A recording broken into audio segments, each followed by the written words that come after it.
Right, welcome back to Closing Trades.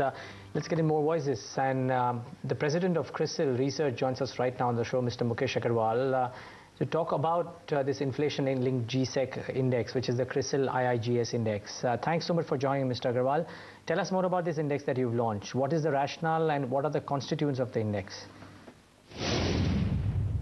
CRISIL IIGS index will track the performance of inflation index government securities, and this is a total return index, which means that it will capture both coupon returns as well as price returns, both adjusted for the inflation. Now, the logic or rationale behind launching this index is this will help the investors in tracking the performance of inflation index securities, and also it will help them in comparing the performance of the securities with other government securities available in the market.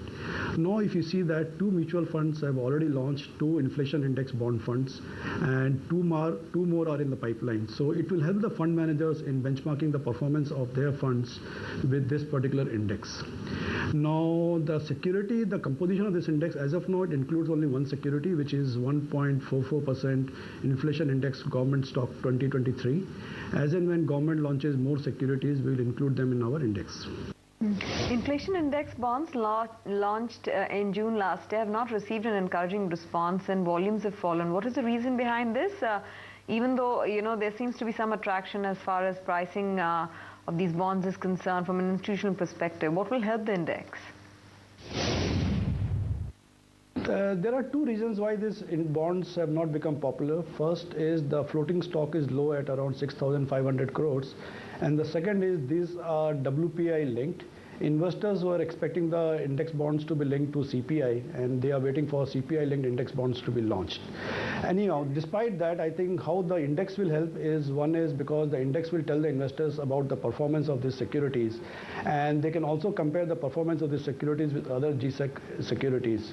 Now, if you compare the index, the recent index IIGS index with the performance of CRISIL 10-year GSEC index, it clearly shows that over last 1 year, CRISIL IIGS index has given higher returns at 5.73% vis-a-vis 5.35% in returns offered by 10-year GSEC index. So this index will indicate the performance, and it will definitely help in making these securities more popular.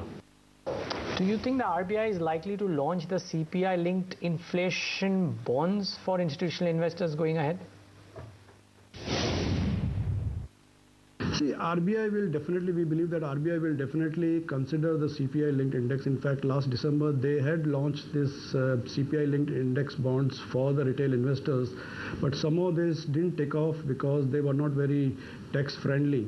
So I'm sure RBI would consider and look at launching index bonds linked to CPI. What's your view on inflation and interest rates in India then? How do you see the RBI responding to monetary policy in the light of hikes in the US and also high food inflation?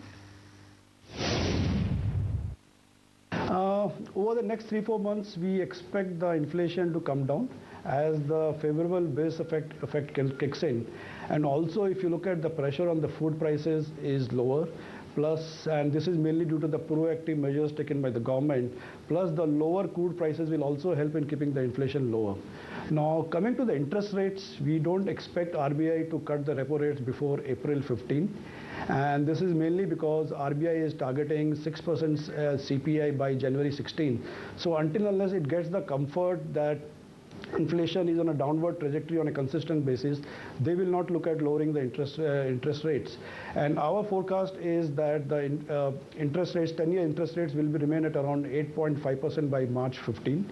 Now, coming to the impact of US hiking the interest rates, we believe that any increase in interest rates by US will have a capital outflow, and which might impact, it will have an upward bias on our interest rate outlook of 8.5% by April 2015. Thanks, Mr. Agarwal, for joining in today and giving us your views. That's the view from CRISIL. But on to more corporate voices, some that came on ET Now today.